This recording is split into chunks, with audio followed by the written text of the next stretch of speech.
A way of life. Hope everybody's having a good weekend so far. My name is Keisha. I'm a career and business coach using astrology.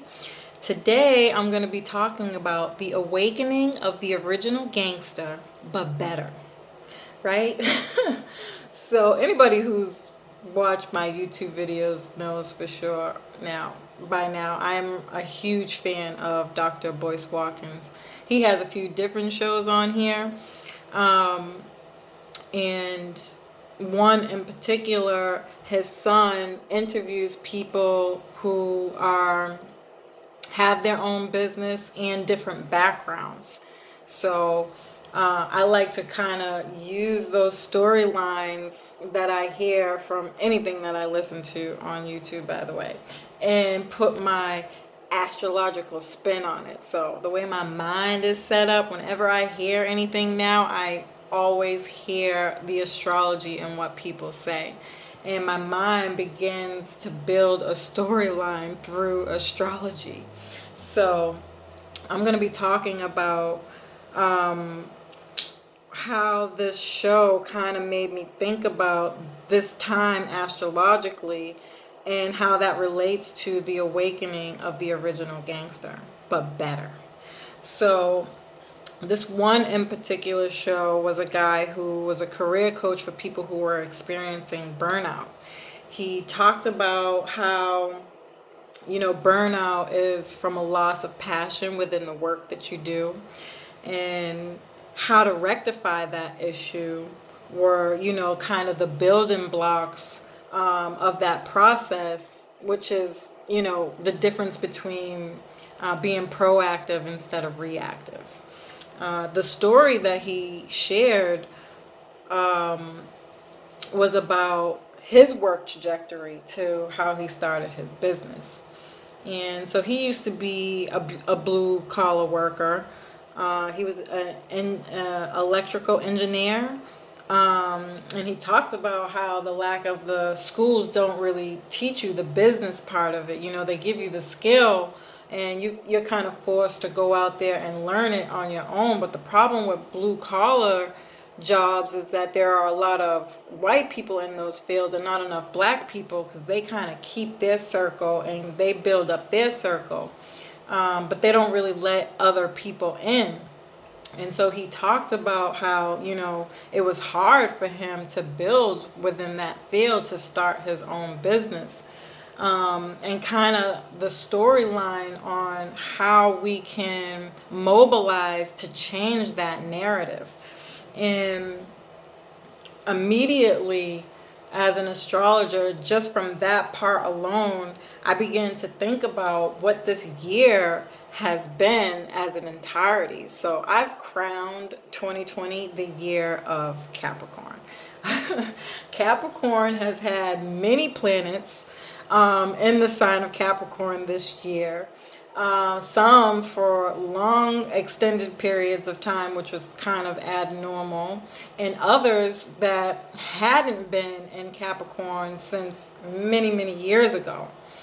Um, Capricorn rules the corporate structures and systems, and the other planets that were playing a really big role were Saturn, Pluto, and Jupiter in Capricorn, which was about how to be more sustainable as a society.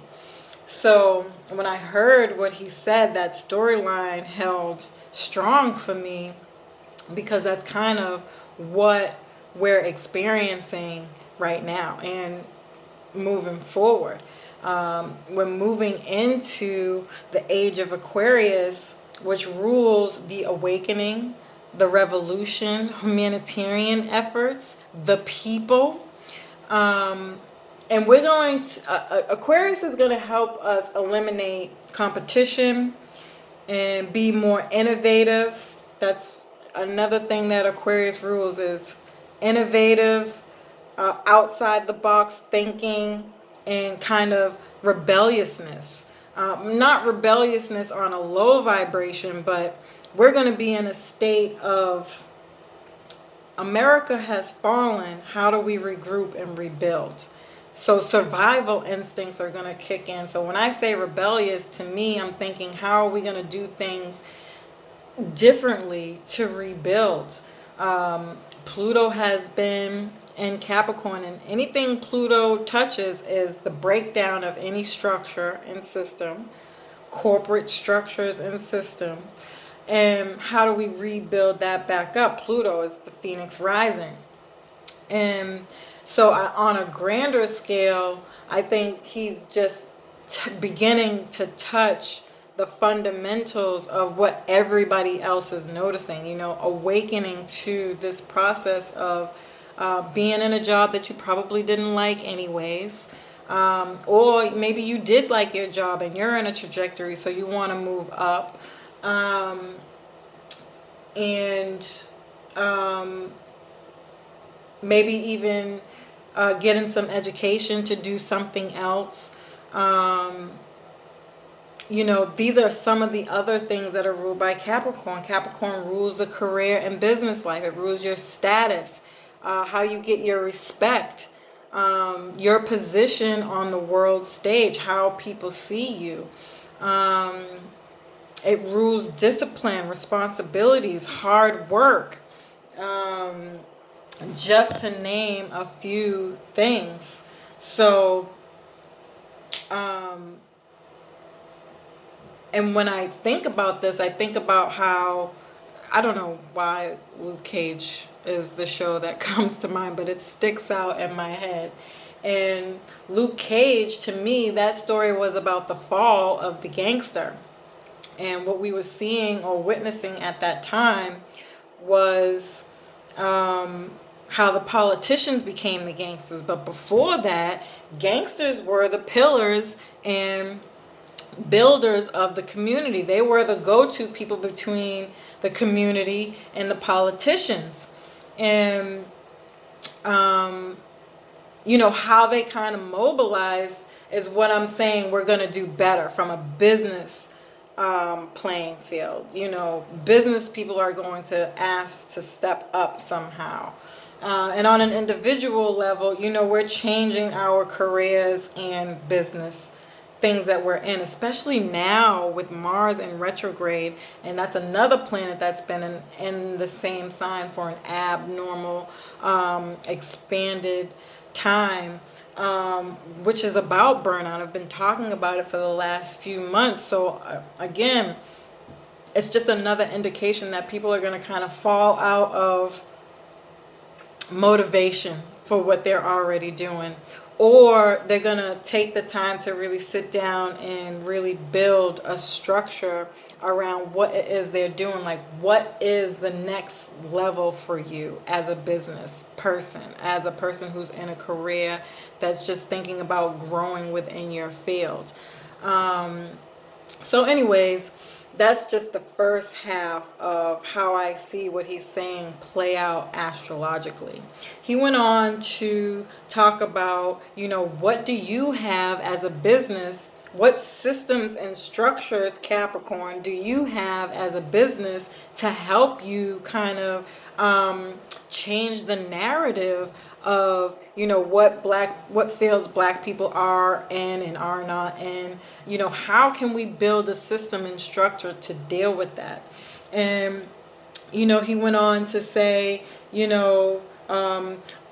do you have recruiters who will recruit from these school systems for internships to possibly hiring more people? Do you have connections within your local community to other companies and organizations to help them with their workload, specifically for the people who are in these fields? And I talked about this on another video with Neptune and Pisces, and that's been in there in Pisces for a long extended period of time. Just another area of life where we're being called to step up to the plate and change the way we do things and think. But Neptune rules nonprofits, philanthropy, giving back, unconditional love, that lack, that elimination of competition, being judgment, and having a victim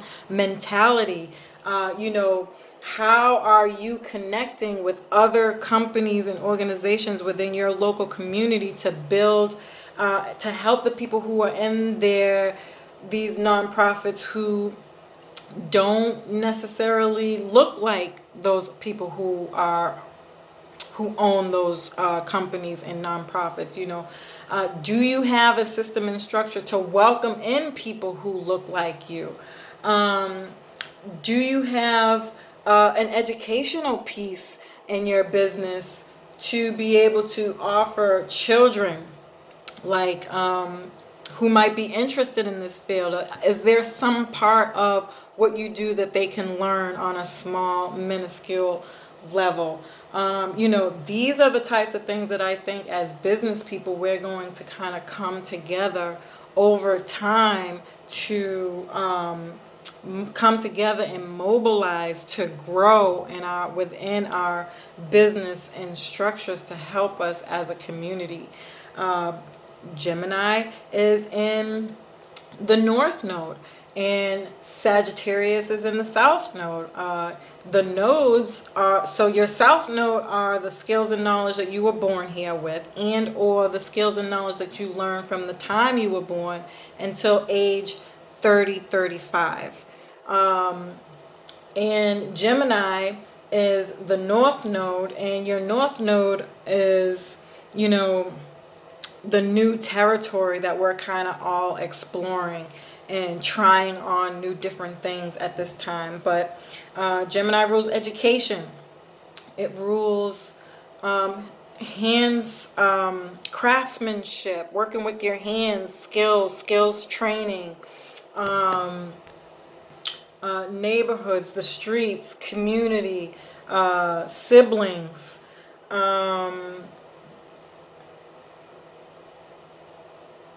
Yeah. So how are you adding that kind of component within your business? Also, when it comes to being sustainable, is there a component that you can deliver or put online? Again, because we're talking about sustainability, so that whole material world, um, it's a little harder to explain, because I don't want to make it seem like we're not going to work together anymore. That's not the message I'm trying to send. But Saturn in Aquarius is coming at the end of December, and we got a taste of that back in the springtime when we kind of all got put in, restricted from going outside, right? Because Saturn rules restrictions, and Aquarius is the social piece, right? It rules your social house, the social medias, your online groups of people, things of that nature. So I feel like we're going to expand, but it doesn't necessarily need to be just in the house. But on one stream, it is, how do we social distance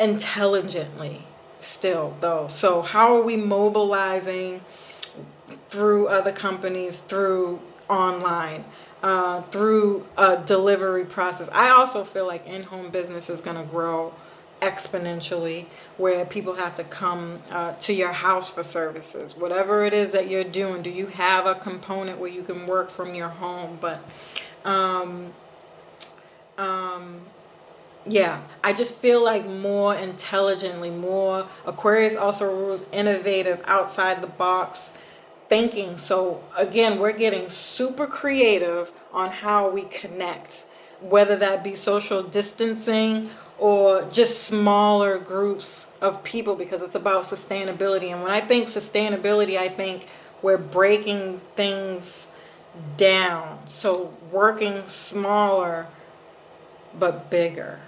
It's just in more, and to Aquarius, this shit is intelligent, okay? That's all I can tell you.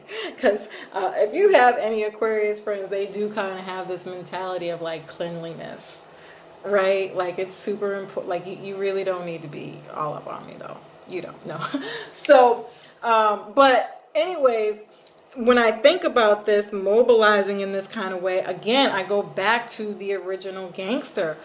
They took people underneath their wing, and if you don't know the history of uh,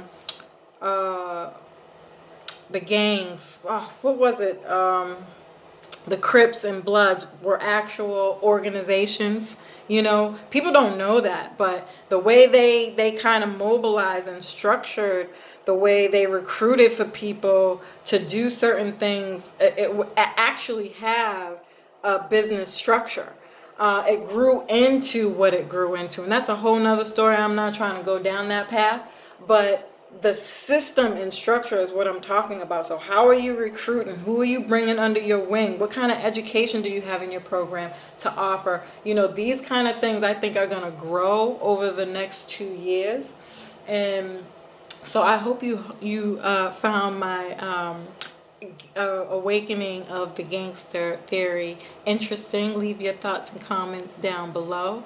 If you are looking for a reading and you want to know how this storyline is playing out for you, you can email me at awayalife. Life is spelled LYFE 5, the number 5 at gmail.com. I hope this information was helpful. Peace.